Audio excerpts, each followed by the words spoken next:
बंदी छोड़ सतगुरु रामपाल जी परमेश्वर जी की जय हो। परम पिता परमात्मा सारी सृष्टि के रचनहार कुल मालिक असंख्य ब्रह्मांडों के स्वामी जगत गुरु तीनों लोकों में प्रवेश करके सबका धारण पोषण करने वाले राजाधीराज आत्माधार नाथों के नाथ देवों के देव महादेव सर्वेश्वर महेश्वर मृत्युंजय अजरो अमर आदि अनादि सनातनी प्रभु जगत पिता जगदीश्वर श्री श्री 1008 की उपाधि के वास्तविक अधिकारी अकाल मूरत शब्द स्वरूपी राम वासुदेव सर्वगतम ब्रह्म परम पूज्य प्रथम पूज्य परम संत परम पुरुष परम धनी परम दयालु सत्य कबीर हक्का कबीर अल्लाह अकबर बाखबर अल्लाह ताला जगत के तारणहार जगत के मुक्तिदाता जगत के जगन्नाथ हारे के सहारे हिंदुओं के राम मुसलमानों के अल्लाह सिखों के वाहेगुरु ईसाइयों के मसीह दया के सागर दया निधि करुणा के सागर करुणा निधि स्वयंभू परिभू संकट मोचन कष्ट हरण मंगल करण दुख भंजन अविगत कबीर निर्विकार निर्विषम परमात्मा अलय अलेख सतगुरु आदि अनादि सतगुरु असली मर्यादा पुरुषोत्तम असली राम असली कृष्ण असली घनश्याम असली मुरारी राजाओं के राजा महाराजाओं के महाराजा शहंशाहों के शहंशाह सम्राटों के सम्राट भगवानों के भगवान अल्लाहों के अल्लाह प्रभुओं के प्रभु मसीहों के मसीह सच्चे वाहिगुरु बाबाओं के बाबा पीरों के पीर सेठों के सेठ जगत सेठ सावड़सा सेठ सर्वगुण संपन्न अनंत कोटि कलाओं के स्वामी अनंत कोटि ब्रह्मांडों के नायक योगियों में महायोगी ध्यानियों में महाध्यानी सिद्धों में परम सिद्ध ज्ञानियों में तत्व ज्ञानी ब्रह्म ज्ञानी महाज्ञानी परम ज्ञानी सर्वश्रेष्ठ ज्ञानी विज्ञानी युवा कबीर समृद्ध कबीर असमवात अमित ओझा सच्चे रहनुमा करीम अल्लाह सुबहान अल्लाह दुनिया के अंतिम पैगंबर 8 सितंबर 1951 से गांव धनाना जिला सोनीपत हरियाणा भारतवर्ष की पावन भूमि पे प्रकट रियल कल की भगवान श्री नारायण साकार हरि श्री बाबा साहेब गरीब निवाज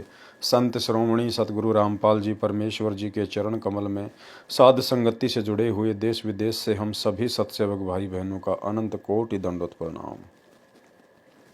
सत्साई भाई और बहनों, दया पूज्य गुरुदेव भगवान की जिनके विशेष आशीर्वाद से जिनकी वीआईपी रजा से आप और हम सभी साध संगति से जुड़ी हुई आत्माएं निरंतर दृढ़ता के साथ गुरुदेव के ज्ञान को आधार बनाकर उन्हीं के आशीर्वाद से भक्ति मार्ग पर अपनी आत्मा के कल्याण के लिए आगे बढ़ रहे हैं।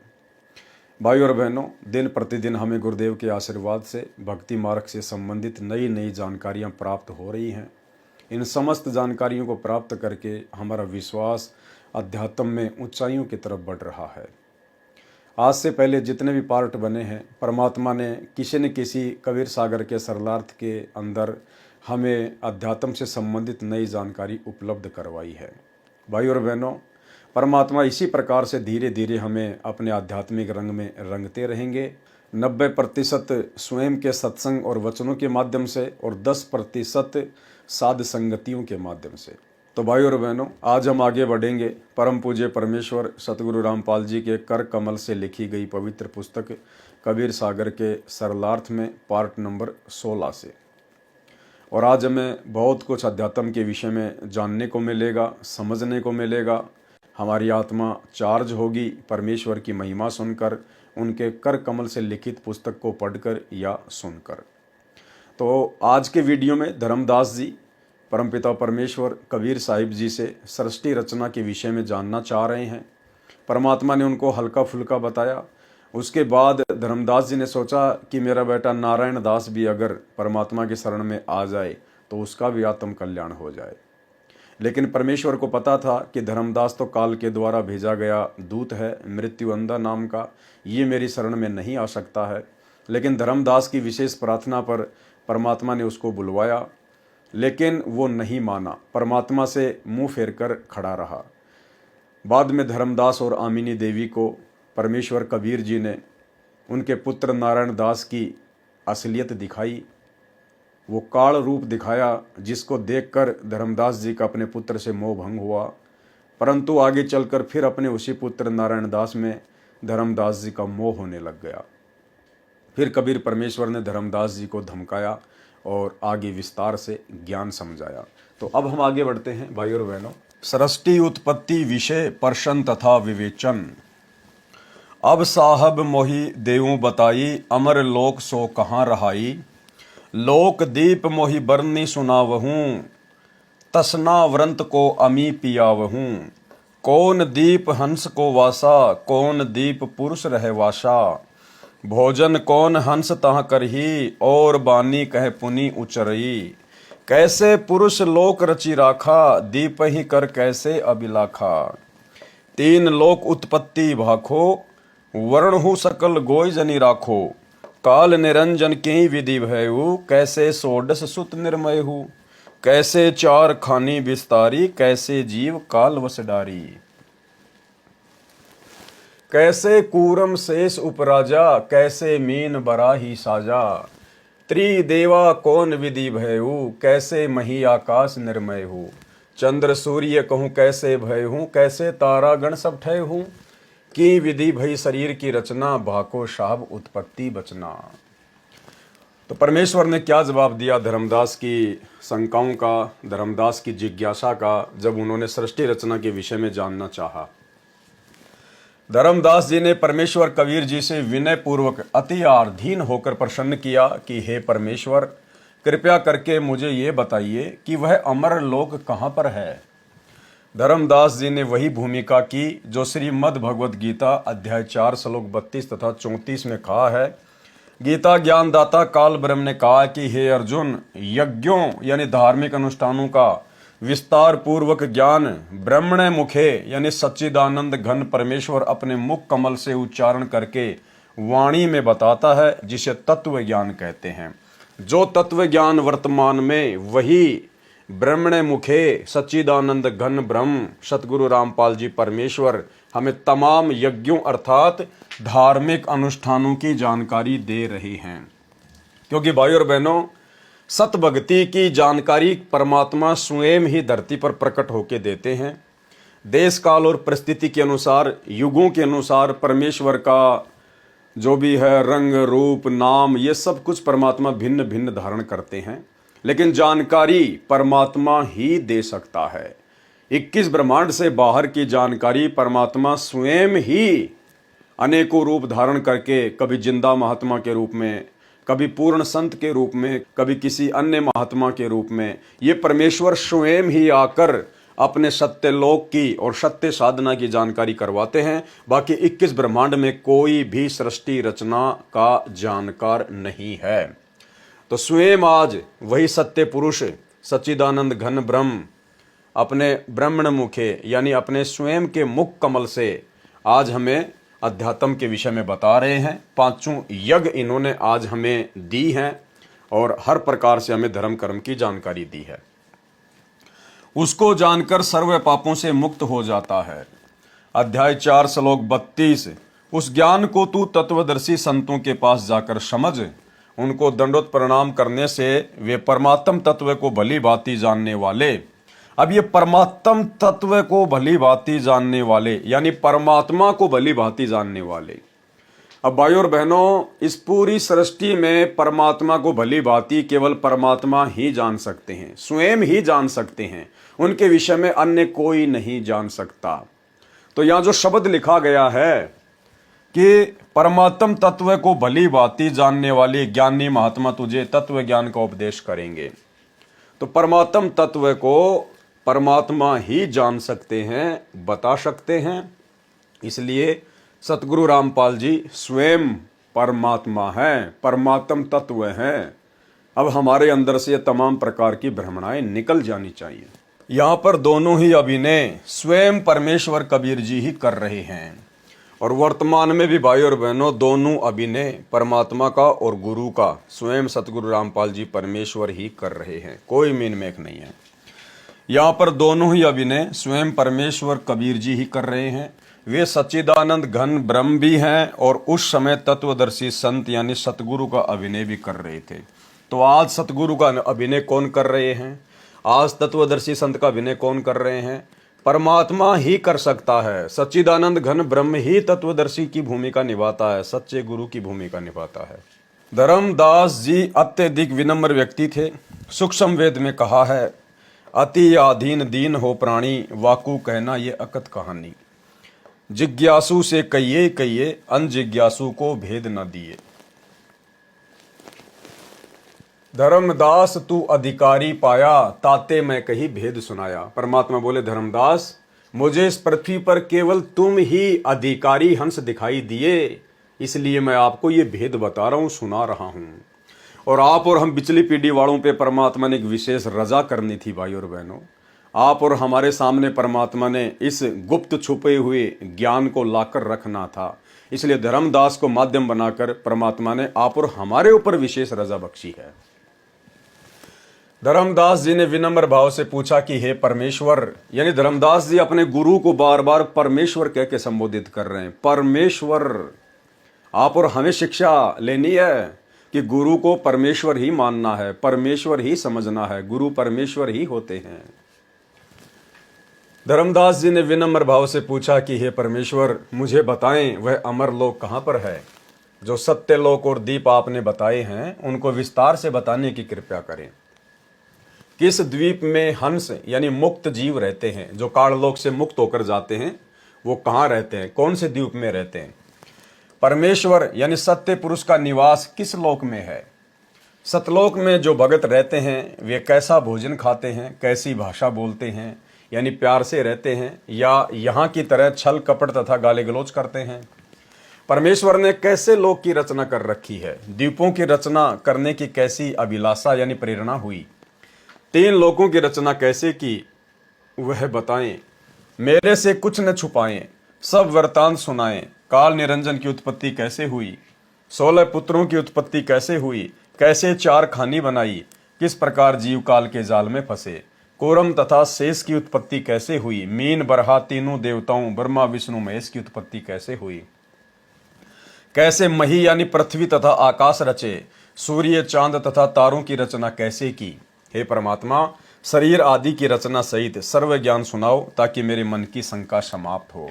भाई और बहनों, ये इतनी सारी जिज्ञासा, इतने सारे सवाल धर्मदास के अंदर परमात्मा कबीर जी स्वयं ही प्रेरित कर रहे थे, उनको प्रेरणा कर रहे थे, आप और हमारे लिए, पिछली पीढ़ी वालों के लिए, ताकि हमें कोई संशय ना रह जाए इस मोक्ष के प्राइम टाइम में।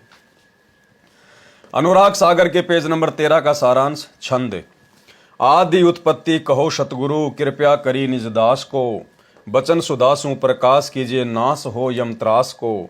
एक एक बिलोय वर्णहूँ, दास मोहि निज जान के, सत्य वक्ता सतगुरु तुम, कहूँ मैं निश्चय मान के। सोरठा। निश्चय वचन तुम्हार, मोहि अधिक प्रियता हिते, लीला अगम अपार, धन्य भाग दर्शन दिए। धर्मदास जी कह रहे हैं, परमात्मा, मेरा बहुत ही अच्छा सौभाग्य जो मुझे आप प्राप्त हुए, आपने मुझे दर्शन दिए। भावार्थ। धर्मदास जी ने कहा कि हे सतगुरु जी, आप सत्य वक्ता हैं, जो स्पष्ट वचन आपने कहे हैं किसी ने नहीं कहे। मुझे अपना दास जानकर एक एक वचन विलोकर यानी पूर्ण विस्तार से बताएं। मेरे धन्य भाग हैं कि मुझे आपके दर्शन हुए। कबीर वचन। धर्मदास अधिकारी पाया, ताते मैं कही भेद सुनाया। अब तुम सुनहु आदि की बानी, भाषो उत्पत्ति प्रलय निशानी। सृष्टि के आदि में यानी शुरुआत में क्या था, परमात्मा हल्का फुल्का बता रहे हैं। तब की बात सुनहु धर्मदासा, जब नहीं मही पताल आकाशा, जब नहीं कूरम्ब बरा और शेषा, जब नहीं सारद गौरी और गणेशा, जब नहीं हते निरंजन राया, जिन जीवन कह बांधी झुल्हाया। 33 कोटि देवता नाही, और अनेक बताऊं काहीं, ब्रह्मा विष्णु महेश ने तैया, शास्त्र वेद पुराण ने कहिया। तब सब रहे पुरुष के माही, जो बट वृक्ष मध्य रह छाई। छंद। आदि उत्पत्ति सुनहु धर्मनी, कोई न जानत ताही को, सब ही भो बिस्तर पाछे, साख देव में काही को। वेद चारू नाही जानत, सत्य पुरुष कहानियां। वेद चारू नाही जानत, सत्य पुरुष कहानियां। वेद को तब मूल नाही, अकत कथा बखानियां। निराकार रते वेद आदि भेद जाने नहीं, पंडित करत उछेद मते वेद के जग चले। भावार्थ। अनुराग सागर के पेज नंबर 13 की 7वीं पंक्ति से 20वीं पंक्ति में अंकित चौपाइयों में परमेश्वर कबीर जी ने कहा है कि हे धर्मदास, तू इस तत्व ज्ञान को सुनने का अधिकारी मिला है, इसलिए तेरे को ये ज्ञान बताया। अब तेरे को आदि यानी प्रारंभ की रचना का ज्ञान करवाता हूँ। सृष्टि की आदि में क्या था, यानी जिस समय कुछ भी रचना नहीं हुई थी, परमपिता परमेश्वर सत्य पुरुष कबीर जी अकेले ही थे। उस समय की बातें और उसके आगे की बातें परमात्मा हल्का फुल्का बता रहे हैं। हे धर्मदास, उस समय की बात सुन, जिस समय न तो पृथ्वी थी, न आकाश तथा पाताल बने थे, न तब कूरंभ, शेष और बरहा थे, न शारदा, पार्वती तथा गणेश की उत्पत्ति हुई थी। उस समय ज्योति स्वरूपी काल निरंजन भी नहीं जन्मा था, जिसने जीवों को कर्मों के बंधन में बांध रखा है। और क्या बताऊं, उस समय न तो 33 करोड़ देवी देवता थे, न ब्रह्मा विष्णु महेश का जन्म हुआ था। तब न चारों वेद थे, न पुराण आदि शास्त्र थे। तब सब रहे पुरुष के माही, ज्यों वट वृक्ष मध्य रहे बीज में छुपाई। उस समय सर्व रचना परमेश्वर यानी सत्य पुरुष के अंदर ही थी। जैसे वट वृक्ष यानी वड का वृक्ष बीज में जो राई के दाने के समान होता है, छुपा होता है, ऐसे सर्व रचना परमेश्वर में बीज रूप में रखी थी। परमेश्वर को भगलीगर भी कहा जाता है। जैसे एक जादूगर अर्थात भगलीगर अपने मुख में एक कांच की छोटी सी गोली डालता है, फिर मुख से आधा किलोग्राम का पत्थर निकाल देता है। इसी प्रकार परमात्मा ने सर्व रचना अपने वचन से अपने शरीर के अंदर से बाहर निकाली है। हे धर्मनी, आदि यानी सर्वप्रथम वाली रचना सुनाता हूँ, जिसको कोई नहीं जानता, और जो मैं बताने जा रहा हूँ उसका साक्षी यानी साक्षी किसे बनाऊं, क्योंकि सब उपरोक्त देवता तथा पृथ्वी, आकाश आदि आदि बाद में उत्पन्न किए हैं। आदि की उत्पत्ति का स्पष्ट वर्णन वेदों में भी नहीं है। वेद भी सत्य पुरुष की सत्य कथा को नहीं जानते। जो 4 वेद काल निरंजन, जिसे भूल से निराकार मानते हैं, उसके सवासों से निकले थे। काल ने वेद का सत्य ज्ञान वाला भाग नष्ट कर दिया था। शेष भाग को ऋषि कृष्ण दैपायन, जिसे वेद व्यास कहते हैं, वेद को 4 भागों में बांटा तथा कागज के ऊपर लिखा। वेदों वाला अधूरा ज्ञान है, उसी ज्ञान को पंडित जन जनता में सुनाते हैं, जिस कारण से सर्व मानव वेदों के अनुसार साधना करने लगे हैं। अनुराग सागर के प्रश्न नंबर 14 से वाणियां। सृष्टि की उत्पत्ति सत्य पुरुष द्वारा की गई रचना। सत्य पुरुष जब गुप्त रहाए, कारण करण नहीं निर्माये। संपुट कमल रह गुप्त स्नेहा, पुहुप माही रह पुरुष विदेहा। इच्छा कीन अंश उपजाए, हंसन देखी हर्ष बहु पाए। प्रथमई पुरुष शब्द प्रकाशा, दीप लोक रचि कीन निवासा। चारी कर सिंहासन कीन्या, तापर पुहुप दीप कर चीन्या। पुरुष कला धरी बैठे जइया, प्रकटी अगर वासना तैया। 87 दीप रची राखा, पुरुष इच्छा ते सब अभिलाखा। सबे दीप रहे अगर समाई, अगर वासना बहुत सुहाई। भावार्थ वाणी नंबर 1। सत्य पुरुष अर्थात अविनाशी परमेश्वर गुप्त रहते थे। उस समय कुछ भी रचना नहीं थी, न सतलोक की, न अलख लोक की, न अगम लोक की, न अनामी लोक की, कोई भी रचना नहीं थी। वाणी नंबर 2। एक असंख्य पंखुड़ी का कमल का फूल था, उसके ऊपर परमेश्वर विराजमान थे। परमात्मा विदेह है, निराकार नहीं है। विदेह का अर्थ शरीर रहित यहाँ नहीं है। जैसे धर्मदास जी को कबीर परमेश्वर जी ने कहा था कि मैं विदेह हूँ, इसलिए आपका भोजन नहीं खाऊंगा। धर्मदास जी ने कहा कि आप जी का शरीर मैं प्रत्यक्ष देख रहा हूँ, आप बातें कर रहे हो, वस्त्र पहने हुए हो, आपकी एक जिंदा बाबा वाली वेशभूषा है, आप अपने आप को विदेह कह रहे हो, ये भेद समझाओ। कबीर परमेश्वर जी ने कहा कि हे धर्मदास, मेरे हाथों को छूकर देख। धर्मदास जी ने परमेश्वर कबीर जी के चरण छुए तो रूई जैसे नरम मुलायम थे। धर्मदास जी हैरान थे। तब परमेश्वर कबीर जी ने कहा कि हे धर्मदास, मेरा शरीर आप जैसा 5 तत्व से नर मादा से निर्मित नहीं है, इसलिए मैं विदेही हूँ, यानी मेरा विलक्षण शरीर है। विदेही का अर्थ है भिन्न शरीर, जैसा कि वाणी नंबर 2 में कहा है कि परमात्मा का कमल पुष्प पर विराजमान थे। परमेश्वर का शरीर विदेह ही होता है, नर और मादा के संयोग से नहीं बनता है। इस सृष्टि में कोई भी मादा ऐसी नहीं है जो परमेश्वर को अपने गर्भ में रख सके। तो भाई और बहनों, आज वही पूर्ण परमेश्वर सत्य पुरुष स्वयंभू परमात्मा सतगुरु रामपाल जी के रूप में आप और हमें पूज्य गुरुदेव भगवान के रूप में प्राप्त हुए हैं। और जैसा कि दास आप जियों के विश्वास को बढ़ाने के लिए बार बार कहता है कि यदि हमारे गुरुदेव वही कबीर परमात्मा हैं तो इनमें वही गुण विद्यमान होंगे।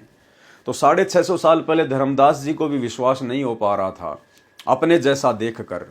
तो परमेश्वर ने कहा कि मुझे छूकर देख, मेरा शरीर तेरे जैसा नर मादा से बना हुआ नहीं है, हाड़ मांस का नहीं है। धर्मदास जी ने चरण दबाए तो रूई जैसे नरम लग रहे थे, रबड़ जैसे। ऐसा ही भाई और बहनों सतगुरु रामपाल जी परमेश्वर जी के भक्तों के अनुभव हैं, स्वयं गुरुदेव ने अपने मुख कमल से बताए हैं। करोथा आश्रम की घटना है और किस प्रकार से गुरुदेव ने एक भगत को, और खाली उसी भगत को नहीं, हजारों की संख्या में भगत भाई बहनों को परमेश्वर ने अपनी विलक्षण देह के दर्शन करवाए हैं। उन्होंने चरण सेवा के समय इस बात को देखा, महसूस किया और फिर गुरुदेव के चरणों में पड़कर रोए कि आप तो परमेश्वर हो। ऐसी एक घटना का जिक्र गुरुदेव ने अपने मुख कमल से किया। एक भगत था, उसके दांतों में प्रॉब्लम थी, परमेश्वर से उपदेश लिया, दांतों की प्रॉब्लम ठीक हुई, भंडारा किया, कोई दर्द नहीं हुआ। उसके बाद गुरुदेव के चरणों की सेवा में गया। चरण सेवा करते समय उसने बताया कि आपके चरण ऐसे लग रहे हैं जैसे रूई, और खुद गुरुदेव ने बताया। और भगत ने कहा कि आपसे बढ़कर और कोई शक्ति नहीं है। सुनिए। तो फिर मैंने 25/7/2005 में क्रोथा आश्रम में जाकर नाम ले लिया। 25 जुलाई 2005 को नाम लिया। नाम लेने के से 2 साल पहले मैं पायरिया रोग से ग्रस्त था, यानी नाम लेने से पहले दांतों में पायरिया रोग था। सारे जाड़ दांत हिलने लग गए थे। जब नाम लेने गया तो गोली खाना भूल गया। सोचा दर्द बहुत है, नाम नहीं जपा गया तो पाप का भागी बनूंगा।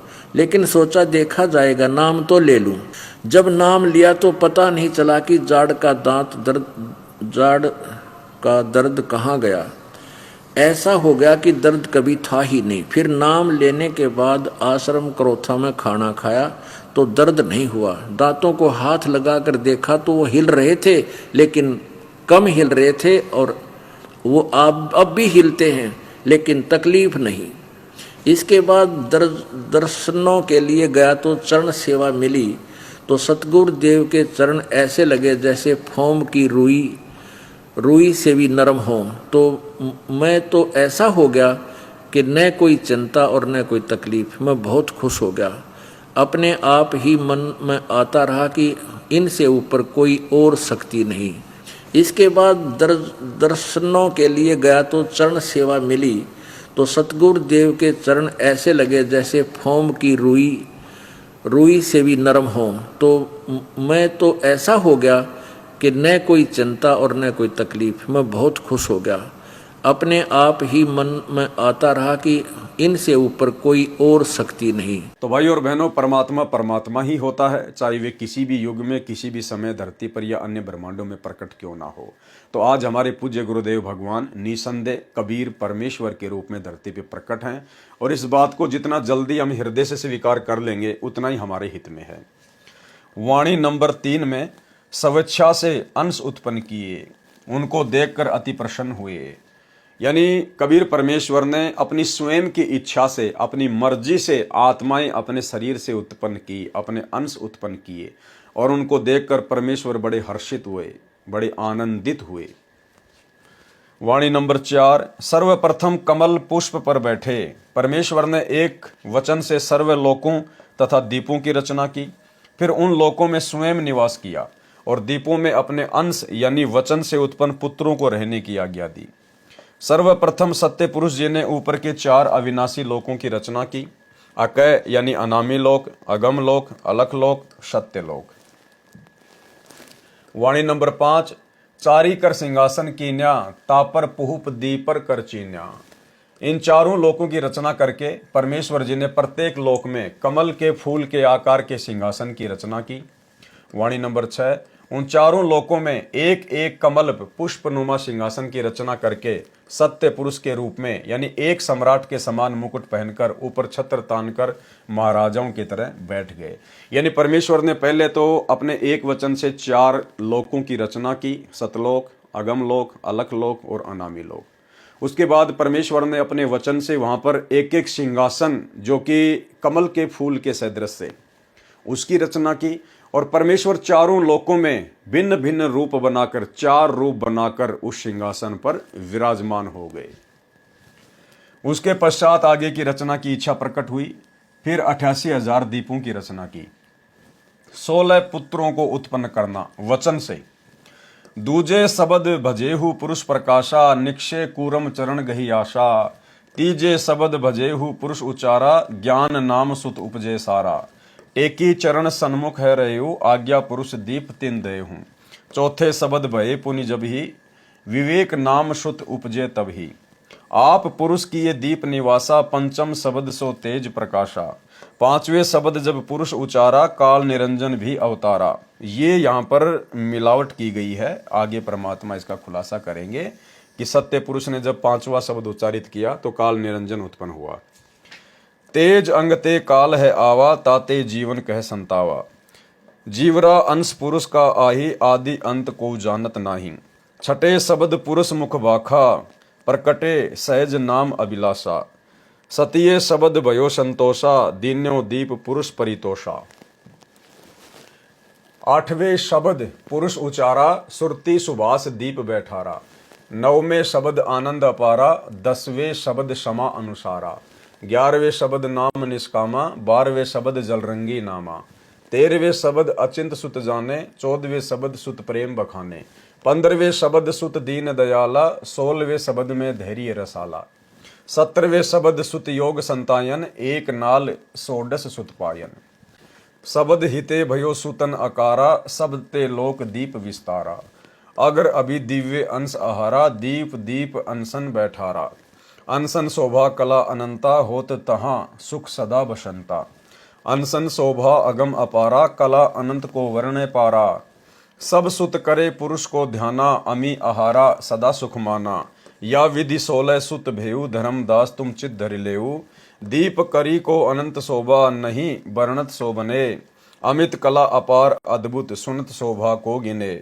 पुर के उजियार से सुन, सबे दीप अजोर रहो। सत्य पुरुष रोम प्रकाश, एक ही चंद्र सूर करोर हो। सोरठा सतगुरु आन धाम, शोक मोह दुख तह नाही। हंसन को विश्राम, पुरुष दरस अचवन सुधा। भावार्थ पंक्ति नंबर 9 में कहा है कि परमात्मा ने दूसरे शब्द से कूरम की उत्पत्ति की। फिर नंबर 10 से 13 तक कहा है कि तीसरे शब्द से ज्ञान नामक पुत्र उत्पन्न हुआ। चौथे शब्द से विवेक नामक, 5वें शब्द से तेज नामक पुत्र उत्पन्न हुआ। इसके पश्चात पंक्ति 14, 15, 16 बनावटी यानी झूठी है, यानी मिलावट की गई है। क्योंकि पंक्ति नंबर 13 में वाणी स्पष्ट करती है, आप पुरुष रहे दीप निवासा, पंचम शब्द तेज प्रकाशा। भावार्थ है कि परमात्मा ने स्वयं अपने दीप में बैठे बैठे वहां से 5वां शब्द उच्चारण करके 5वां पुत्र तेज उत्पन्न किया। पंक्ति नंबर 14, 5वें शब्द पुरुष उच्चारा, काल निरंजन भो अवतारा। ये मिलावट है। पंक्ति नंबर 16, तेज अंग ते काल है आया, ताते जीवन कहे सतावा। ये भी मिलावट है। और ये भी मिलावट है, जीवन अंश पुरुष का आही, आदि अंत कोई जानत नहीं। अब गुरुदेव भगवान बता रहे हैं कि सही क्या है। भावार्थ पंक्ति नंबर 14 से 16 तक बनावटी वाणी बनाकर अज्ञानता स्पष्ट की है। जब 13वीं पंक्ति में स्पष्ट है कि 5वें शब्द से परमात्मा ने तेज की उत्पत्ति की, फिर पंक्ति नंबर 14 से 16 में यह कहना कि तेज से काल निरंजन का जन्म हुआ, कितनी मूर्खता है। काल निरंजन को तेज का पुत्र सिद्ध कर दिया, जो गलत है। इस प्रकार तो 13 सुत बनते हैं, जो गलत है। दूसरा प्रमाण यह है कि पंक्ति नंबर 9 से 13 तथा 17 से 23 तक अनुराग सागर के पेज नंबर 14 में तथा पेज नंबर 15 पर प्रथम पंक्ति में प्रत्येक पुत्र के विषय में एक एक वचन से उत्पत्ति कही है। तो पंक्ति नंबर 13 में स्पष्ट है, तेज की उत्पत्ति 5वें शब्द से परमेश्वर जी ने की। फिर तेज से काल निरंजन की उत्पत्ति बताना बनावटी वाणी का प्रत्यक्ष प्रमाण है। वास्तव में परमेश्वर जी ने 17 शब्दों से रचना की, जो प्रथम चरण में की थी। एक वचन से सर्वलोक तथा लोकों में भिन्न भिन्न दीप बनाए। फिर 16 वचनों से 16 पुत्रों की रचना की।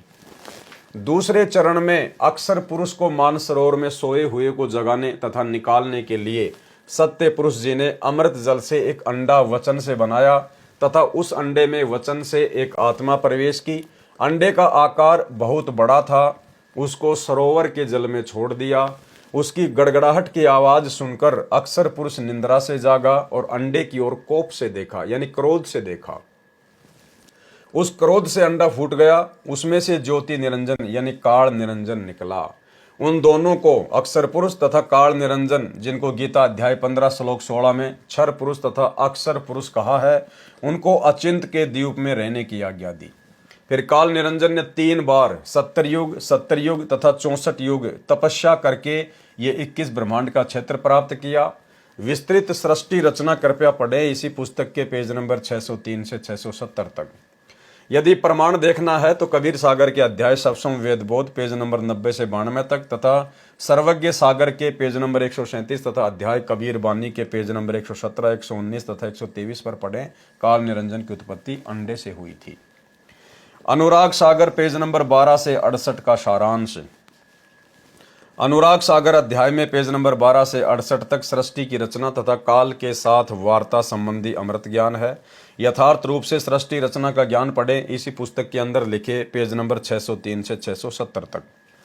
अनुराग सागर पेज नंबर 69 से 110 तक 3 युगों में सतयुग, त्रेतायुग, द्वापर में प्रकट होकर जीवों को शरण में लेने का प्रकरण है। जगन्नाथ मंदिर की स्थापना का गलत वर्णन है। इसमें बहुत मिलावटी तथा बनावटी वाणी है जो गलत है। यथार्थ प्रसंग पढ़ें इसी पुस्तक के प्रश्न नंबर 473 से 516 तक अध्याय कबीर चरित्र बोध के सारांश में। अनुराग सागर के पेज नंबर 110 से 141 तक परमेश्वर कबीर जी का कलयुग में प्रकट होना, धर्मदास जी को शरण में लेना, 42 वंश तथा 12 पंथों के विषय में वाणियां हैं जो कुछ ठीक कुछ बनावटी हैं।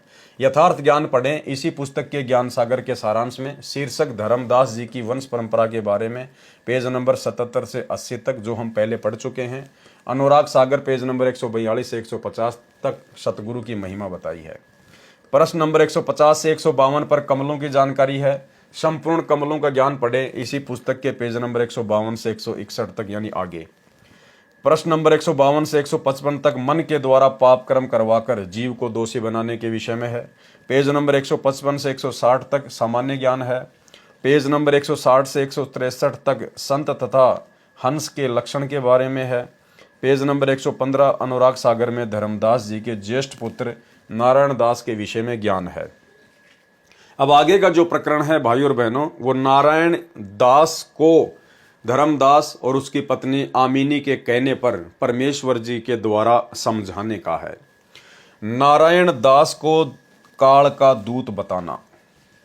अनुराग सागर पेज नंबर 115 का सारांश।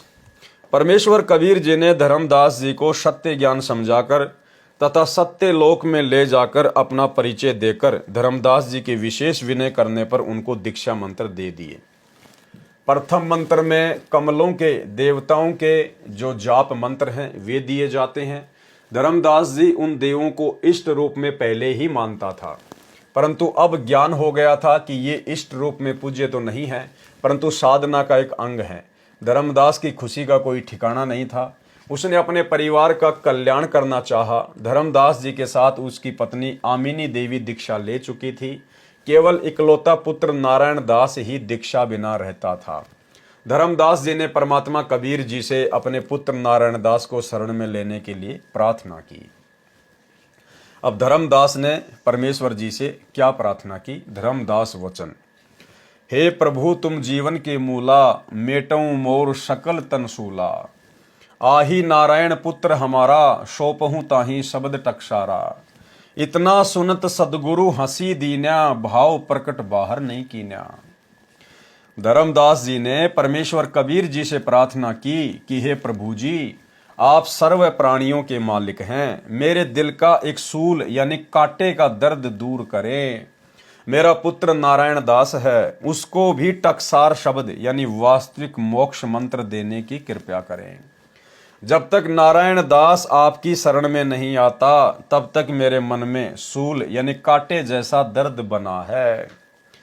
धर्मदास जी की बात सुनकर परमात्मा अंदर ही अंदर हंसे, क्योंकि मालिक को पता था कि यह काल का दूत है, मेरे पंथ को नष्ट करने के लिए काल ने भेजा हुआ है।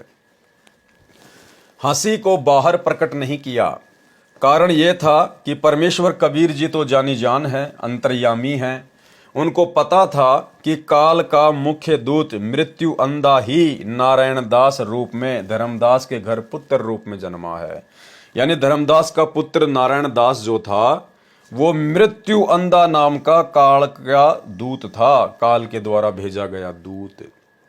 कबीर परमेश्वर वचन, धर्मदास तुम बोलाओ तुरंता, जेही को जानूं तुम सुदंता। कि भाई अपने पुत्र नारायण दास को जल्दी से बुलवा लो। धर्मदास तब सब ही बुलावा, आए कसम के चरण टिकावा। धर्मदास ने आड़ोसी पाड़ोसी रिश्तेदार सबको बुला लिया नाम उपदेश के लिए। चरण गहो समरथ के आई, बहुरी न भव जल जन्मो भाई। कि भाई परमात्मा आए हुए हैं, इनकी शरण ले लो, ये समर्थ है, दोबारा जन्म नहीं मिलेगा, दोबारा ये मौका नहीं मिलेगा। इतना सुनत बहुत जीव आए, धाय चरण सतगुरु लपटाए।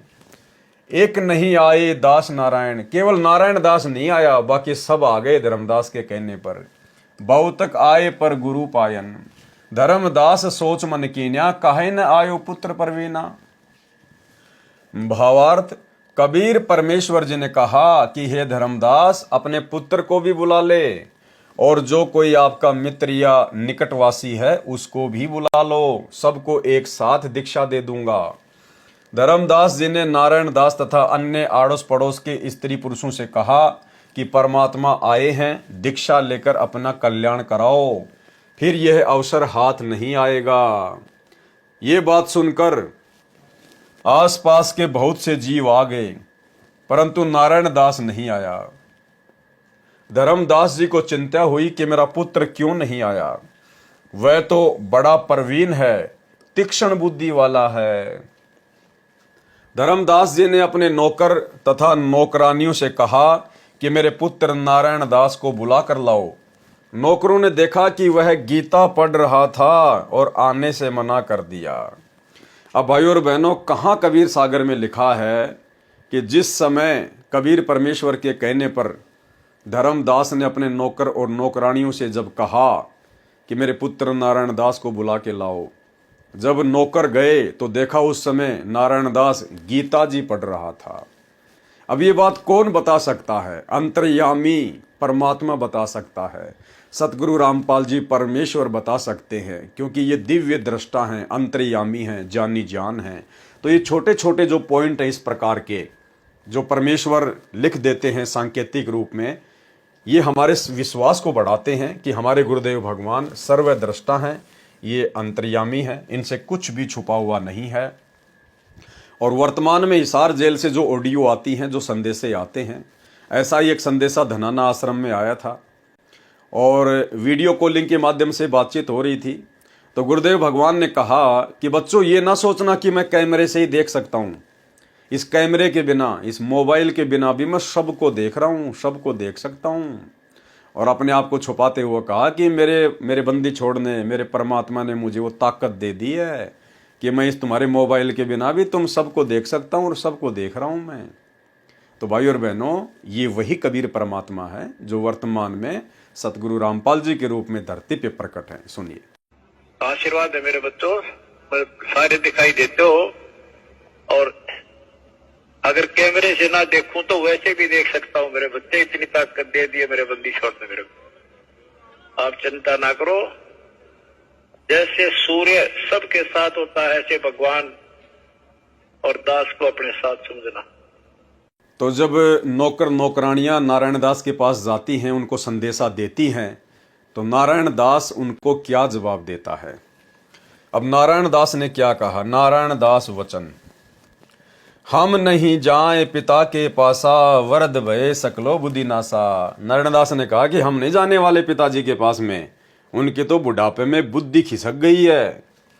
हरि समकर्ता और कहें आई, कह रहे हैं कि भगवान श्री कृष्ण के अलावा, हरि यानी भगवान श्री कृष्ण के अलावा, विष्णु के अलावा कोई और भगवान है, और ताको छोड़ जपे हम काहीं, और अपने भगवान श्री कृष्ण जी को छोड़कर हम किसी और की माला जपेंगे। वरद भय जुलाहा मन भावा, पिताजी तो बूढ़े हो गए और बुढ़ापे में उनको तो जुलाहा मन भा गया। हम मन गुरु बिठलेश्वर पावा, हमारे तो बिठलेश्वर महाराज जी हमारे गुरु हैं। काहीं कहो कछु कहो न जाई, मोर पिता गया बोराई। कि अब मैं किसको क्या मुंह दिखाऊंगा, किसको क्या कहूंगा कि बुढ़ापे में मेरे पिताजी की बुद्धि खिसक गई है। भावार्थ, नारायण दास ने नौकरों से कहा कि मैं पिताजी के पास नहीं जाऊंगा, वृद्ध अवस्था यानी बुढ़ापे में उनकी बुद्धि का पूर्ण रूप से नाश हो गया है। हरि यानी श्री विष्णु जी के समान और कौन करता है, कौन भगवान है जिसे छोड़कर हम अन्य किसी की भक्ति करें। पिताजी ने तो बुढ़ापे में जुलाहे को मन में बसा लिया, मैंने तो विठलेश्वर यानी विठल भगवान श्री कृष्ण जी को गुरु मान लिया है। क्या कहूं, किसके सामने कहने लायक नहीं रहा हूं, मेरे पिताजी पागल हो गए हैं। नौकरों ने जो जो बातें नारायण दास ने कही थी धर्मदास जी को सुनाई। धर्मदास जी स्वयं नारायण दास को बुलाने गए और कहा कि हे पुत्र, आप चलो, सत्य पुरुष आए हैं, चरणों में गिरकर विनती करो, अपना कल्याण कराओ बेटा, फिर ऐसा अवसर हाथ नहीं आएगा। हे भोले बेटा, ये हट छोड़ दे। लेकिन नारायण दास नहीं माना। नारायण दास वचन, तुम तो पिता भये बोराई, तीजेपन जिंदा गुरु पाई। कि पिताजी तुम तो पागल हो गए पूरी तरह से, और तुम्हारे जीवन का जो तीसरा जो ये पड़ाव चल रहा है, तुम 70-75 साल की उम्र पार कर गए ना, तुम्हारे को तो मुसलमान भाग गया, जिंदा भाग गया। राम कृष्ण समने देवा, जाकी ऋषि मुनि लावे सेवा। भगवान राम और कृष्ण के अलावा कोई देवता नहीं है, बड़ी बड़ी ऋषि महात्मा भी जिनकी पूजा पाठ सेवा करते थे। गुरु विठलेश्वर छाड़े उदीता, वरद भये जिंदा गुरु कीता। भावार्थ, नारायण दास ने कहा कि पिताजी आप तो पागल हो गए हो, तीजेपन यानी जीवन के तीसरे पड़ाव को पार कर चुके हो। 75 वर्ष तक के जीवन को तीसरा पड़ाव कहते हैं। आपने जिंदा बाबा मुसलमान संत गुरु बना लिया। राम जी के समान अन्य कोई प्रभु नहीं है जिसकी सेवा पूजा सब ऋषि मुनि करते रहे। अब धर्मदास जी क्या बोले, धर्मदास वचन, बाँ पकड़ तब लीन उठाई, पुनि सतगुरु के सन्मुख लाई। धर्मदास जी ने जबरदस्ती उसकी बाजू पकड़ के खड़ा करके और कबीर परमात्मा के पास लेकर गया। अब भाई और बहनों, भक्ति मार्ग में ये नहीं चलता है। अब ये ज्ञान मार्ग है। ये ठीक है, बच्चा अगर नादान है, बच्चा 5-10 साल तक का है, उसको हम जबरदस्ती पकड़ के नाम दिलवा सकते हैं। अब नारायण दास तो उस समय तक धर्मदास का कारोबार संभाल रहा था, वो तो पूरा बड़ा हो गया था, शादीशुदा हो गया था। तो धर्मदास जी का इस प्रकार से बाजू पकड़कर जबरदस्ती नाम दिलवाना उचित नहीं है। वहां पे कबीर परमात्मा कोई किसी बीमारी का टीका थोड़ी लगा रहे थे जो जबरदस्ती पकड़ के लगवा देंगे। वहां तो परमेश्वर दीक्षा दे रहे थे, नाम दे रहे थे। वो तो जीव की अपनी स्वयं की इच्छा के ऊपर निर्भर होता है। तो हमने इस प्रकार से जबरदस्ती किसी के साथ में नहीं करनी है। सतगुरु चरण गहोरे बारा, यम के फंद छुड़ावन हारा। तज संसार लोक कहाँ जाई, नाम पान गुरु होय सहाई। भावार्थ, धर्मदास जी ने अपने पुत्र नारायण दास को बाजू से पकड़कर उठाया और सतगुरु कबीर जी के सामने ले आया। हे मेरे बालक, सतगुरु के चरण ग्रहण करो, ये काल की बंद से छुड़ाने वाले हैं। जिस समय संसार छोड़कर सतलोक जाएंगे तो गुरु दीक्षा सहायता करती है। अब नारायण दास क्या श्लोक सुनाने लगा धर्मदास के आगे कबीर परमात्मा को। तब मुख फेर नारायण दासा, कीन मलेच्छ भवन प्रगाशा। कि ये मुसलमान, ये मलेच्छ हमारे घर में प्रवेश कर गया और मुंह फेर के खड़ा हो गया, परमात्मा को खरी खोटी सुनाने लगा। कह वाते जिंदा ठगाया, हमरे पिताई डारी बोराया। कि ये मुसलमान ठग कहां से आ गया और मेरे पिताजी को भी जो है इसने बहका दिया। सबके सामने कहने लगा परमात्मा को। भाई और बहनों, ये श्लोक इस कबीर परमेश्वर सतगुरु रामपाल जी को चारों युगों में सुनने पड़े हैं, आप और हम आत्माओं के लिए। ना जाने परमात्मा ने कैसे कैसे श्लोक 2 कोटि के जीवों के मुख से सुने हैं, लेकिन फिर भी इस परमात्मा ने किसी का बुरा नहीं माना और आप और हमारे तक परमात्मा ने ये कंप्लीट भक्ति का कोर्स पहुंचा दिया। कितने दयालु हैं परमात्मा। वेद शास्त्र कहें दीन उठाई, आपने महिमा कहत बनाई। जिंदा रहे तुम्हारे पासा, तो लग घर की छोड़ी आशा। इतना सुनत धर्मदासा अकुलाने, ना जाने सुत का मत ठाने। पुनि आमिनी बहुविधि समझायो, नारायण चित एक को नहीं आयो। तब धर्मदास गुरु पे आए, बहुविधि ते पुनि विनती लाए। भावार्थ, सतगुरु कबीर जी के सन्मुख जाते ही नारायण दास ने अपना मुंह दूसरी ओर टेढ़ा किया और बोला कि पिताजी, आपने मलेच्छ यानी मुसलमान को घर में प्रवेश करवाया है, धर्म भ्रष्ट कर दिया है। ये जिंदा बाबा ठग कहां से आया, मेरे पिता को बहका दिया। इसने वेद शास्त्रों को तो एक और रख दिया, अपनी महिमा बनाई है। जब तक ये जिंदा घर में रहेगा मैं घर में नहीं आऊंगा। अपने पुत्र की इतनी बातें सुनकर धर्मदास व्याकुल हो गया कि बेटा पता नहीं क्या कर बैठेगा। फिर नारायण दास की माताजी आमिनी देवी ने भी बहुत समझाया, परंतु नारायण दास के हृदय में एक बात नहीं आई और उठकर चला गया। धर्मदास जी ने परमेश्वर कबीर जी से प्रार्थना की कि हे प्रभु क्या कारण है, नारायण दास इतना विपरीत चल रहा है। और ठीक ये स्थिति भाई और बहनों, जब से सन 1994 से सतगुरु रामपाल जी ने, कबीर परमात्मा ने अपना 13वां यथार्थ कबीर पंथ चलाया है, उनको भी इसी प्रकार की लोगों की व्यंग्यपूर्ण बातें सुननी पड़ी। आपने गुरुदेव के छोटे कलयुगी बेटे मनोज का इंटरव्यू सुना और उसने कहा कि जब गुरुदेव के शुरुआती संघर्ष के दिन थे तो वो दोनों भाई तो पैसा कमाने में लग गए थे। वो तो अपना लोगों को तेल बेच बेच के, राशन, आटा, दाल, चावल की दुकान खोल के वो तो सन 1998 में महीने का 1 से 1.5 लाख कमा रहे थे। वो तो अपना धन जोड़ने में लग गया था। सतगुरु का परिवार, उनके बेटा बेटी सब संघर्ष अकेले गुरुदेव कर रहे थे। तो उस मनोज ने बताया कि उस समय जब गुरुदेव गांव-गांव जाकर सत्संग करते थे, पाठ करने जाते थे, तो जिसके घर में पाठ होता था उस घर में एक ही भगत होता था और बाकी घर वाले गुरुदेव के खिलाफ हुआ करते थे। तो गुरुदेव को ऐसी जगह पर पाठ करने के लिए बोला करते थे जो बिल्कुल बेकार, जहाँ पर भैंसें बंधा करती थी या भैंसों का चारा वगैरह डाला करते थे, थोड़ी सी जगह दे दिया करते थे गंदी संदी कि आप लोग यहाँ पर अपना पाठ करो, अपना सत्संग करो, क्या पाखंड करोगे तुम। तो मनोज ने बताया कि बाकी भगत तो बाद में आते थे, यानी संगत तो बाद में आती थी। हमारे पूज्य गुरुदेव भगवान सतगुरु रामपाल जी वो भैंसों के चौथ करने की जगह, पेशाब करने की जगह परमात्मा अपने हाथों से उसको साफ किया करते थे। अपने हाथों से वहां के जाले वाले उतारा करते थे मकड़ी के, यानी पूरी जगह को गुरुदेव साफ किया करते थे। और उसके बाद जब सारा सब कुछ सेट हो जाता था, सत्संग करने की जगह, पाठ करने की जगह, बाकी संगत तो उसके बाद में आती थी। तो भाई और बहनों, कितना कठिन संघर्ष गुरुदेव ने आप और हमारे लिए किया। और उनके उन संघर्ष के दिनों में ना उनके परिवार ने साथ दिया, जबकि गुरुदेव का बड़ा बेटा वीरेंद्र तो शादीशुदा था उस समय, लेकिन फिर भी गुरुदेव के परिवार ने उनका साथ नहीं दिया, उनका पैर ही खींचा करते थे। और 1998 तक गुरुदेव ने जो संघर्ष किया, 94 से 98 तक, ऐसा ही नहीं है। और 98 में, सन 1998 में तो गुरुदेव के बड़े लड़के ने राशन की दुकान खोली, जो महीने का 1 से 1.5 लाख रुपये कमाया करता था, जो मनोज अपने इंटरव्यू में कहता है। तो भाई और बहनों, सन 2005 तक गुरुदेव भगवान का उनके परिवार ने किसी भी तरह से कोई सहयोग नहीं किया। शुरुआती संघर्ष अकेले गुरुदेव भगवान ने किया। सुनिए। गुरुदेव जी ने, जब दादा गुरुदेव जी स्वामी रामदेव जी महाराज ने नाम दीक्षा देने का अधिकार दे दिया था गुरु जी को, तो फिर हमने दोबारा संत रामपाल जी महाराज जी से नाम दीक्षा ली।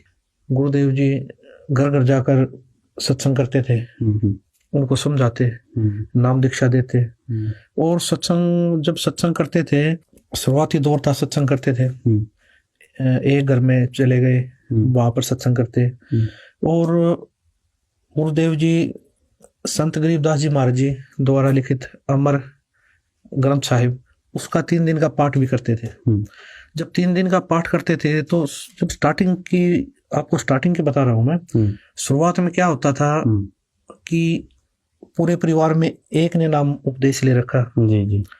अब उनके पाठ करना या सत्संग करना, तो वहां पर जाते थे तो परिवार के सारे सदस्य नाराज कि हम सत्संग नहीं होने देंगे, पाठ नहीं करने देंगे।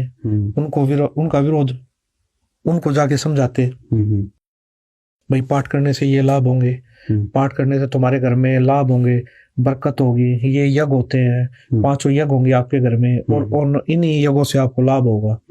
तो ये चीजें समझाते। 1-2 समझता, नहीं समझता, तो वो क्या करते, चल एक्सेप्ट हो जाता, ठीक है कर लो। तो वो क्या देते थे, जब गुरुदेव जी देते, या तो जहाँ भैंस बांधते हैं ना, वो जगह देते। अच्छा, करना है तो यहाँ कीजिए पाठ अपना, जो भी करना चाहते हो एक तरफ करो। या फिर जहाँ पर अपना तूड़ा डलता है यानी कि पशुओं का चारा डलता है, वो वाली जगह देते अच्छा। गुरुदेव जी को। ओहो। स्टार्टिंग का संघर्ष था, कोई समझ नहीं पाता इन चीजों को, समझ नहीं रहा था गुरुदेव जी क्या बताना चाहते हैं, संत रामपाल जी महाराज क्या चीज बताना चाह रहे हैं, क्या चीज देना चाह रहे हैं। तो परिवार का एक सदस्य नाम ले रहा था तो ऑटोमेटिक संघर्ष होना था। बाकी के अगर 6 सदस्य है तो 5 नाराज। तो ऐसी जगह देते थे तो वहां पर गुरु जी अपने हाथों से जाले उतारते, अपने हाथों से पानी से सफाई करते। और काफी जगह कच्चे मकान होते तो वहां पर खुद वो करना, सफाई करना, लिपवाना, सारी चीजें करनी।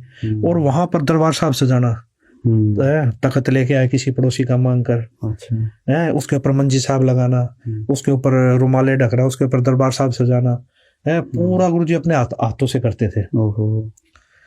और उसके बाद जो 10, 20, 30 श्रद्धालु होते वो बाद में आते तो वो भी साथ लग के सेवा करते वहाँ। तो क्या था, या तो वहां देते या फिर ऊपर कमरा होता है, हरियाणा भाषा में चौबारा बोलते हैं, मकान के ऊपर कोई भी कमरा है वो देते थे कि एक तरफ रहो, वहां वहीं से आओ वहीं से जाओ। तो भाई और बहनों, आपको विश्वास हो जाना चाहिए, आज गुरुदेव का जो कलयुगी परिवार, उनके बेटा बेटी भाई बंधु रिश्तेदार जिस प्रकार से संत रामपाल जी के ठेकेदार बने हुए घूम रहे हैं, इन लोगों ने संत रामपाल जी की शक्ल देखना भी अच्छा नहीं समझा था उस समय। ये लोग उल्टा गुरुदेव के विरोध में थे। गुरुदेव से उपदेश लेने के बाद भी गुरुदेव की कलयुगी पत्नी, उनका बेटा, सब लोग उनके विरोध में थे, कोई उनका सहयोग नहीं करता था। तो इस दयालु परमात्मा ने स्वयं ही संघर्ष करते हुए आप और हम आत्माओं तक ये सत्ज्ञान पहुंचाया है। हमारा रोम रोम गुरुदेव भगवान का ऋणी है, रोम रोम। नारायण दास इतना विपरीत चल रहा है, यानी धर्मदास जी ने कहा कि परमात्मा क्या कारण है जो मेरा बेटा नारायण दास इतना विपरीत चल रहा है। कबीर परमेश्वर जी ने कहा कि हे धर्मदास, तेरे पुत्र रूप में काल का दूत आया है, इसका नाम मृत्यु अंधा दूत है, ये मेरी बात को नहीं मानेगा। विवेचन पाठकों से निवेदन है कि अनुराग सागर के पेज नंबर 117 पर कबीर वचन जो पंक्ति नंबर 15 तथा 22 अंतिम तक, पृष्ठ 118 तथा 123 तक वाणियां बनावटी तथा मिलावटी हैं। यह धर्मदास जी के बिंद परिवार वाले महंतों ने नाश कर रखा है, इन दामा खेड़ा वालों ने और उससे पहले वालों ने। क्योंकि जिन 12 पंथों का यहाँ वर्णन है वह कबीर वाणी अध्याय में कबीर सागर में पेज नंबर 134 पर लिखे प्रथम अंश से नहीं मिलता। उसमें लिखा है कि प्रथम अंश उत्तम यानी चूड़ामणि मुक्तामणि नाम साहिब के विषय में कहा है। यदि काल के 12 पंथों में प्रथम उत्तम है तो नारायण दास प्रथम पंथ का प्रवर्तक नहीं हो सकता, क्योंकि नारायण दास ने तो कबीर जी का मार्ग ग्रहण नहीं किया था। वे तो अंतिम समय तक श्री कृष्ण जी के पुजारी रहे थे, अपने छोटे भाई चूड़ामणि जी के दुश्मन बन गए थे। चूड़ामणि जी तो बांधवगढ़ त्याग कर कुदुरमाल गांव चले गए थे। नारायण दास ने बांधवगढ़ में श्री कृष्ण जी का आलीशान मंदिर बनवाया था। श्री चूड़ामणि जी के कुदुरमाल जाने के कुछ वर्ष पश्चात बांधवगढ़ नगर भूकंप से नष्ट हो गया था। उसमें सब श्री कृष्ण पुजारी वैश्य रहते थे, जैसे हरियाणा में अग्रोहा में हुआ था। बाद में उसी बांधवगढ़ में श्री कृष्ण मंदिर बनाया गया है जो वर्तमान में विद्यमान है, और उसको केवल जन्माष्टमी पर सरकार की देखरेख में 3 दिन दर्शनों के लिए खोला जाता है। शेष समय में केवल सरकारी पुजारी मंदिर में पूजा करता है। कारण यह है कि उस स्थान पर खुदाई करना मना है। पहले खुदाई में बहुत व्यक्तियों को बहुत सोना चांदी हाथ लगा था, बाद में सरकार ने अपने कब्जे में ले रखा है। उस मंदिर का इतिहास नारायण दास सेठ से प्रारंभ होता है। यह वहाँ का पुजारी तथा वहाँ के उपासक बताते हैं। यानी धर्मदास कितना पैसे वाला था। धर्मदास के बाद वो सारी संपत्ति नारायण दास को मिल गई थी। मुक्तामणि अर्थात चूड़ामणि जो परमात्मा की विशेष आत्मा थी, वो तो बांधवगढ़ को छोड़ के धर्मदास की संपत्ति को ठोकर मार के वो तो फिर कुदुरमाल चला गया था। बाद में नारायण दास ने वहाँ पर मंदिर बनवाया। फिर कुछ समय बाद में वहाँ पर भूकंप आया और पूरा का पूरा बांधवगढ़ जमीन में समा गया। बाद में कुछ लोगों ने खुदाई करी वर्तमान में, तो वहाँ पर सोने चांदी हाथ लगा। यानी कितना धन था भाई और बहनों बांधवगढ़ में, विशेषकर धर्मदास जी के पास में। 17 अरब की संपत्ति धर्मदास जी की बताई जाती है। 17 अरब, आज से 650 साल पहले। यानी वर्तमान में यदि मुकेश अंबानी की संपत्ति को अगर धर्मदास जी की 650 साल पहले वाली संपत्ति से तुलना करें तो वर्तमान का मुकेश अंबानी धर्मदास के नौकर के बराबर है। इतनी संपत्ति थी, फिर भी उस आत्मा ने परमात्मा को चाहा और अंत में सब कुछ त्याग दिया, केवल परमात्मा की भक्ति को चाहा। धर्मदास जी के सर्व धन संपत्ति पर नारायण दास ने कब्जा कर लिया था। श्री चूड़ामणि नाम साहिब तो परमेश्वर कबीर जी के भेजे परम हंस थे।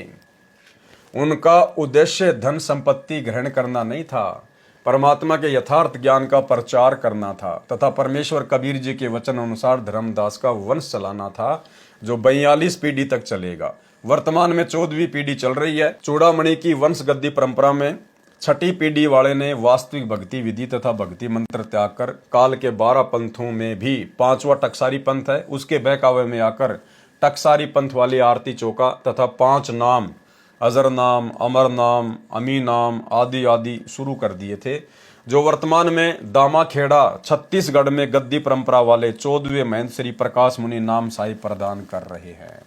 अधिक जानकारी के लिए अनुराग सागर के पेज नंबर 138 से पृष्ठ 142 तक विस्तृत ज्ञान पढ़ें आगे। धर्मदास जी के दूसरे पुत्र चूड़ामणि की उत्पत्ति। उसके बाद में परमात्मा ने धर्मदास जी को अच्छे से समझाया कि भाई ये तो काल का दूत है और काल के दूत का वंश नहीं चलता है। तो धर्मदास जी को चिंता होगी कि परमात्मा एक तरफ तो आपने मेरी 42 पीढ़ी तक का मुझे वचन दे दिया कि तेरी 42 पीढ़ी चलेंगी, अब आप कह रहे हो कि नारायण दास का वंश नहीं चलेगा, तो फिर 42 पीढ़ी कहाँ से चलेंगी। तब फिर परमात्मा ने उस घर में चूड़ामणि वाली आत्मा को भेजा और आगे धर्मदास जी का वंश चलवाया। धर्मदास जी के दूसरे पुत्र चूड़ामणि की उत्पत्ति। अनुराग सागर पेज नंबर 124 का सारांश। धर्मदास वचन। हे प्रभु तुम जीवन के मूला, मेटो मोर सकल दुख शूला, आही नारायण पुत्र अमारा, अब हम तह कर दीन्या निकारा, काल अंश गह जन्मों आई, जीवन काज होए दुखदाई। धन सतगुरु तुम मोहि लखावा, काल अंश को भाव चिनावा। कि आपका धन्यवाद प्रभु, जो आपने मुझे नारायण दास का वास्तविक काल रूप दिखा दिया। पुत्र नारायण त्यागी हम दीन्या, मैंने इस पुत्र को त्याग दिया, तुमरो वचन मानी हम लीन्या। धर्मदास साहिब को अंश का दर्शन होना। धर्मदास विनय सिर लाई, साहिब कहो जीव सुखदाई, की विधि जीव तरे भवसागर, कई मोई हंसपति आगर, कैसे पंथ करो प्रकाशा, कैसे हंस ही लोक निवासा। दास नारायण सुत जो रैया, काल जान ताकई परिहरिया। अब साहिब देऊं राह बताई, कैसे हंसा लोक समाई, कैसे बंस हमरो चली है, कैसे तुमरो पंथ अनुसरी है। आगे जेते पंथ चलाई, ताते करो विनती प्रभु राई। भावार्थ। कुछ वाणी काटी गई है, इसलिए वह प्रसंग बताता हूं। धर्मदास जी को विश्वास नहीं हुआ कि नारायण दास वास्तव में काल का दूत है। तब कबीर परमेश्वर जी से व्याकुल तथा पुत्र मोह से ग्रस्त होकर कहा कि हे सतगुरु जी, आप जो कहते हैं वह गलत नहीं हो सकता, परंतु मेरा मन मुझे परेशान कर रहा है कि नारायण दास तो भगवान का परम भगत है, ये काल का दूत नहीं हो सकता। ऐसा करो गुरुदेव, मेरी शंका समाप्त हो। परमेश्वर कबीर जी ने कहा कि हे धर्मदास, आप नारायण दास को फिर बुलाओ और दोनों पति पत्नी तुम आओ। जैसे तैसे नारायण दास बुलाया। परमेश्वर कबीर जी ने नारायण दास की प्रशंसा की, कहा कि धर्मदास, तेरे घर प्रभु का परम भगत जन्मा है, ये जो भक्ति कर रहा है करने दो। ये काल के दूतों की पहचान होती है भाई और बहनों। उनके मुख पे जरा सी उनकी प्रशंसा कर दो, भूरी भूरी उनकी बड़ाई कर दो, तुरंत खुश हो जाएंगे, चेहरा खिल जाएगा। और जरा सा उनको सत्य वचन कह दो, खरी खरी कह दो, उनका मुंह मुरझा जाएगा। इस नारायण दास के उदाहरण से आपको पूज्य गुरुदेव जी के वर्तमान कलयुगी काल प्रेरित परिवार की पहचान हो जानी चाहिए। भाई और बहनों, आपने देख लिया पिछले वीडियो में, सतगुरु रामपाल जी दिव्य दृष्टा हैं, अंतर्यामी हैं, जानी जान है। आज उनका परिवार इन सतलोक आश्रमों में किस प्रकार से पाखंड कर रहा है। गांव वालों के लिए स्टेडियम बनाना, हॉस्पिटल बनाना, एम्बुलेंस चलाना, रोड ठीक करना, देह दान, रक्तदान, गुंडों की सीबीआई जांच, गुंडों की रैलियों में भक्तों को बैठाना, गुंडों को चंदे के रूप में पैसा देना, आरक्षणों में भक्तों को बैठाना, ये सारी ड्रामेबाजी अंतर्यामी परमात्मा हिसार जेल से बैठे बैठे देख रहे हैं। लेकिन वे अपने परिवार को कुछ बोल क्यों नहीं रहे? इसलिए नहीं बोल रहे क्योंकि ये काल के दूत हैं। गुरुदेव को पता है कि मेरी 90% संगत सात संगत वालों को छोड़कर जो इन आश्रमों में जाती है वो देखा देखी में चल रही है, उनको ज्ञान आधार नहीं है। और ऐसे में यदि मैंने मेरे परिवार को जरा भी खरी खरी कह दी, इनके द्वारा किए गए इन कुकर्मों के विषय में इनको धमका दिया, जो मर्यादा ये तोड़ रहे हैं, तो ये मेरी सारी की सारी संगत का सत्यानाश कर देंगे। तो परमात्मा चाहते हैं जैसे तैसे, मर्यादा तो इन्होंने तोड़ी रखी है, लेकिन जैसे तैसे ये एक जगह पड़े रहें और जैसे भी टूटी फूटी भक्ति कर रहे हैं मर्यादा तोड़ के, ये करते रहें।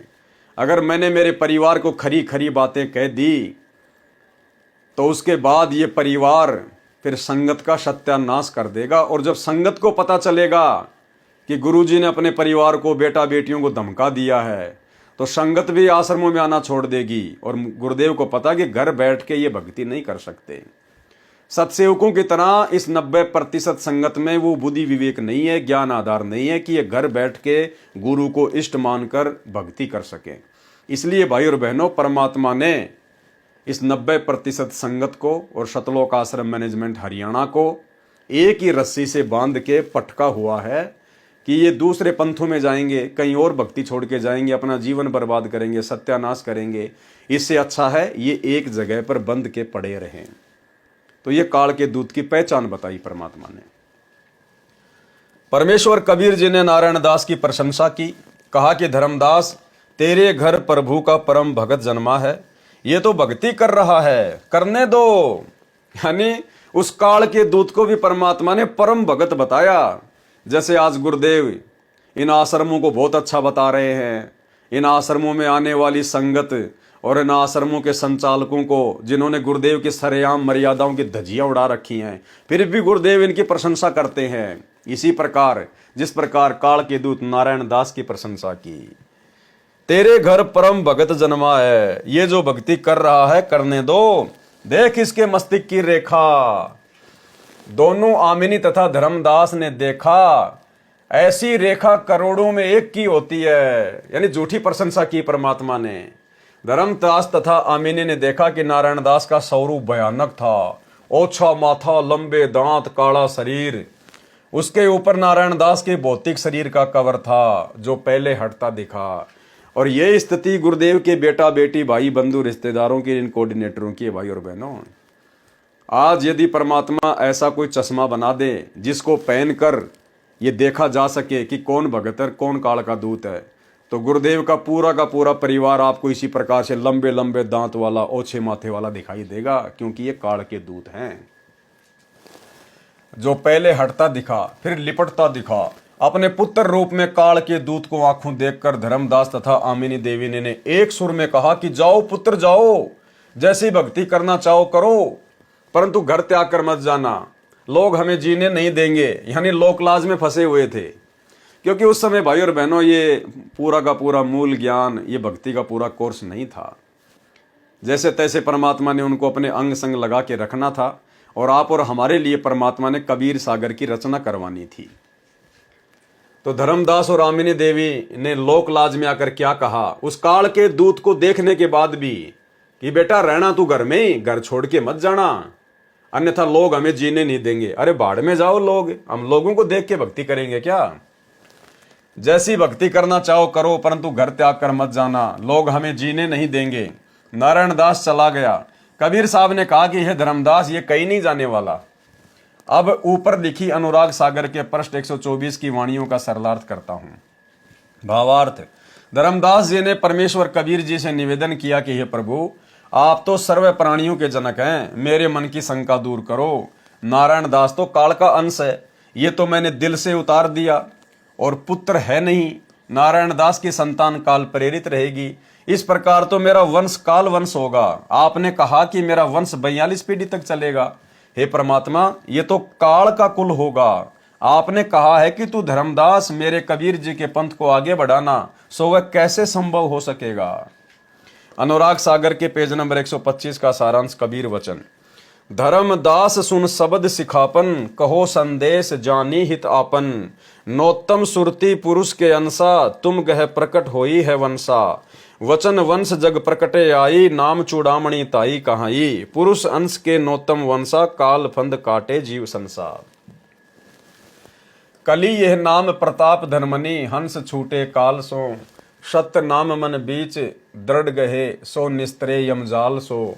यम तासु निकट न आवही, जेही बंस की प्रतीति ती हो। कली काल के सिर पांदे, चले भवजल जीती हो। तुम सो कहो पुकार धर्मदास चित परखहु, तेही जीव लेई उबार, वचन जो वंश दृढ़ गहे। भावार्थ, परमेश्वर कबीर जी ने कहा कि तेरे घर में मेरे वचन से, तेरी पत्नी के गर्भ से एक पुत्र का जन्म 10वें महीने होगा, उसका नाम चूड़ामणि रखना। वैसे उसका नाम नोत्तम दास है। ये भाई और बहनों, नोत्तम दास अलग चीज है और नोत्तम सुरती अलग है। नोत्तम सुरती तो खुद कबीर परमात्मा है, और ये जो नोत्तम दास जो नाम लिखा है परमात्मा ने कि तेरे घर में जो आत्मा आएगी तो उसका नाम चूड़ामणि रखना, और वैसे उसका नाम नोत्तम दास है।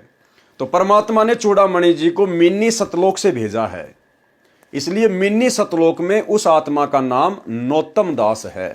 जैसे धर्मदास जी को परमात्मा ने मिन्नी सतलोक से भेजा था, तो मिनी सतलोक में धर्मदास जी का नाम है शुक्रत दास, वैसे उसका नाम नोत्तम दास है। मिनी सतलोक में, काललोक में भी परमेश्वर कबीर जी ने एक सतलोक की रचना की है। जैसे राजदूत भवन प्रत्येक देश में प्रत्येक देश का होता है, उसका प्रसिद्ध नाम सतगुरु लोक है। वहां से चूड़ामणि वाला जीव भेजा जाएगा, उसको मैं स्वयं दीक्षा तथा गुरुपद प्रदान करूंगा।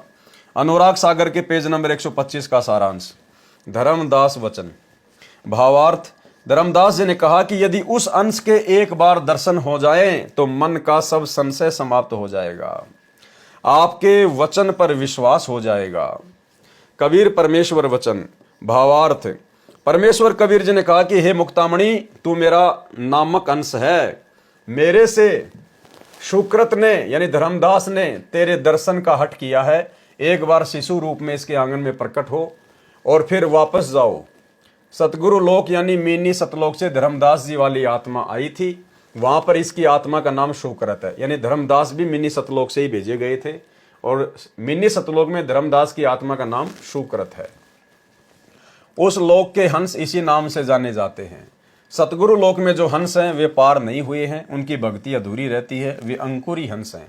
अब कलयुग की पिछली पीढ़ी, कलयुग 5505 वर्ष बीतने के पश्चात सन 1997 से प्रारंभ हुई है, पृथ्वी पर जन्म लेंगे। यदि मेरे रामपाल दास से दीक्षा लेंगे वे सर्व सतलोक चले जाएंगे।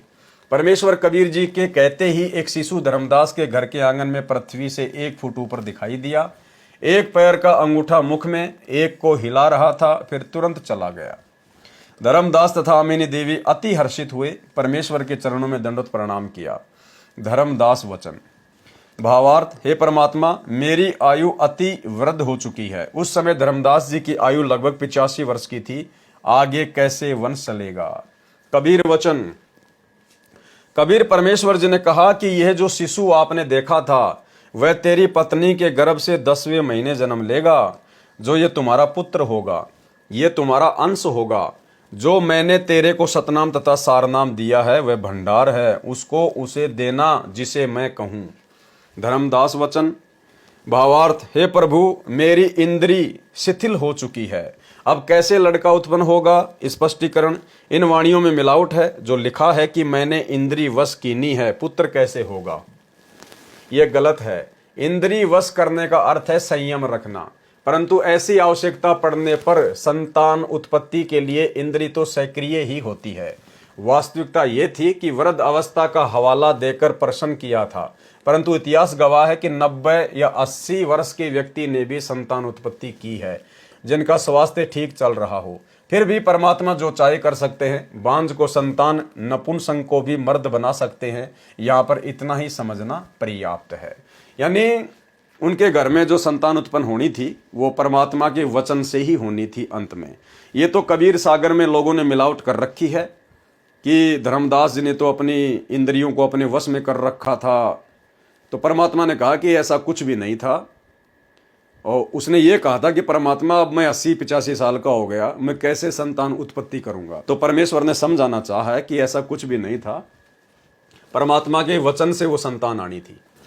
धर्मदास जी को सार शब्द देने का प्रमाण। अब भाई और बहनों, आज की वीडियो में हम केवल इतना ही लेंगे। धीरे धीरे मालिक के आशीर्वाद से हम लोग आगे बढ़ेंगे।